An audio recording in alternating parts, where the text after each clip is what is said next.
dal leen ak jàmm ubbil yéenekaay ñu xëyandoo naka yem ci Le Soleil yéenekaay naka xamu xëy dala rek moo di Mactar Diop mi directeur général de la société financière internationale moom naka la mu nësër la mu bëgg rek moo di fexe rek ba tripler maanaam ñetteel bi yoon naka ñuy amal rek portefeuille boo xamante ni ci Sénégal dañ koy tripler ngir rek mu gën a bëri yéenekaay bi naka séq naag moom waxtaan moom directeur général boobee bu société financière internationale réew mi quotidien nag la mu xëy fësal rek moo di arrêté Ousmane Ngom boobu naka CEDEAO jël na ko nee na ko taret naka arrêté na waa Sénégal de ndax ànduñu ak boobu arrêté nag ñoom waa CEDEAO nag dànkaafu nañ réewum Sénégal ngir ñu deltu ginnaaw ci boobule arrêté dikkaat ci leneen ci libération yéenekaay ak Nioro maltraitance bi nga xamante ni si noonu la ay tout tànk doon dundee kaka doon amal nag di seen ko wujjup yaay loolee nag si jamono ji moom Mariama Mané yoon dal dina koy teg loxo gannaaw ba mu ko garde à vue ba noppi nag daal di koy tëj ca kaso ga te ciy baax nag léeg-léeg wax ci suspension ajandi 72 heures di ñetti fan yoo xamante ni signalu Sen TV ak Zik FM moom si jamono ji nañ ko teqi dagg général moo fa jaar la mu bëgg rek moo di Ahmed Aïdara moomee nag ñu joxoon mise en demeure ngir mu arrêté lépp lu ñeel revue de presse ci groupe de presse boobee nag moom mu lankoon ko nag lu ni mel nag moo tax général dikkaat bi la yoon dal dee kuppati nag signal boobee nag si jamono ji nag Bougane Gueye Dany moom bu jiital groupe boobee maire ba futu la def amul lu mu yekkul nag ñi nga xamante ni mu waa général waaye itam président de la république ci boobu le dogal Tribune yéenekaay bokk ca groupe boobee nag wax ci suspension jëm ci Sen TV ak Zik FM moomee ci ñetti fan monstre bi nag nee na daal reprendre service njuumali nee na daal jàpp na ne daal dafa dellu si waat ngir rek amal liggéey boo xamante ni dafa salte te xajam noonu la ko yéenekaay bi xëy fësale nee na dogal boo xamante ne amul benn fondement légal acharnement bu waxu turam nag loolu lañ gën a nemmeeku waaye tamit lan la ñuy def rek bu fexe ba directeur général bu RTS Soleil ak APS ñoom itam teggi seen loxo ci wàllum politique bi ndax jàpp nañ ne wàllum parparloo dëgg moo ci am ñoom yéenekaay bi jàpp ne Babacar Diagne dafa violé loi boobu nga xamante ni si dafa lalu rek ci mbir moomee Seynabou Sougou di juriste nag nee na décision irrationnelle ak illégale maanaam jaaru ci yoon cascade de dénonciation ñu bëri nag di ñaaw lu ni mel nag xëy nañ àddu ci yéenekaay bi la Tribune ci jamono joojee moom ni ki démb moom Bougane Gueye Dany mu ngi doon lancé rek jokkoo tiiñal Macky Sall Bougane Gueye Dany nag dal di explosé toile bi bu baax a baax mu ngay bàkk naka gone ngir rek ñu xam bu baax a baax Macky Sall mi ana fan la jëmee réew mi wax ci leneen note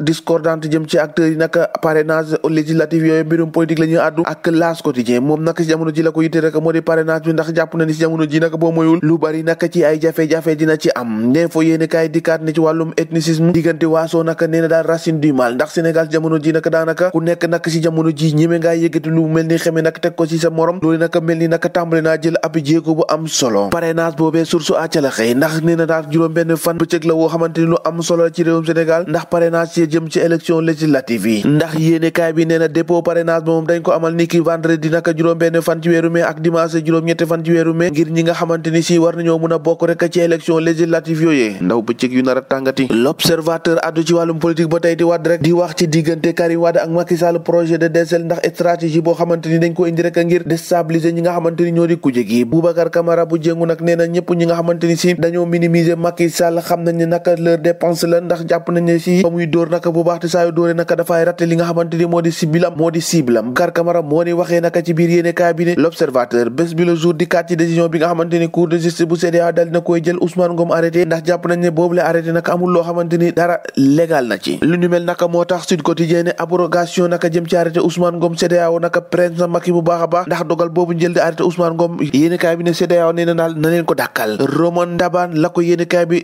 fësale législative reconquête de Dakar Amadou Ba lourde mission de délégué régional bi nga xamante ni amal na ko lu ñu mel naka moo tax fi mu ne nii muy xool yan tànk rek la war a taxawee ngir rek ñu fexe ba reconquête waate fi nga xamante ni moo di diwaanu Dakar gannaaw bu ñu ko ñàkkee Walf Quotidien dikkaat ci PS PDS ak perte du pouvoir ana lan moo tax rek booba ak léegi ñoom ñu të rek ngir relever wu jafe-jafe naka yéenekaay bi xëy na ko fësal les vérités de Serigne Mbaye Thiam ci biir yéenekaay bi entretien jëm ci ministre bu yor ndox mi ak assainissement moom Mbaye Thiam naka àdduna ci biir yéenekaay bi jëm rek ci cherté facture yi nga xamante ni si moo ñeel ndox mi nee na nag daal dinay ordonné ab réalisation jëm ci ab audit boo xamante ni si mu ngi ñeel facturation boobee waaye naka xam na ne suñu naataangoy processus boobee naka mu ngi si jamono ji ñuy doxal noppeegul bu ñu noppee naka ñu dem ci tàggat yaram wax ci record yéenekaay ak Qatar 2022 tirage au sort boobee niki tey ji lay am bu 16h jotee Sénégal nag si jamono ji nag jàkkaarloo ak groupe boo xamante ni boo mooy tudd groupe de la mort lañ ko tuddee le Sénégal solide leader africain ci jamono ji nag yéenekaay bi ne stade ne ndax boo moytu Sénégal du bokkaat ak Francophone comme nañ ko defee woon ci atum 2002 lu mu ci doon ni nag ngoon laay leer ndax tirage boobee ci niki tey ji lay am bu 16h jotee suñu lamb yéenekaay nag mu xëy fa sa naka ci diggante Ama Baldé ak Modou Lo Luc Nicolaï mi nga xamante ni rocceeku na ci boobule combat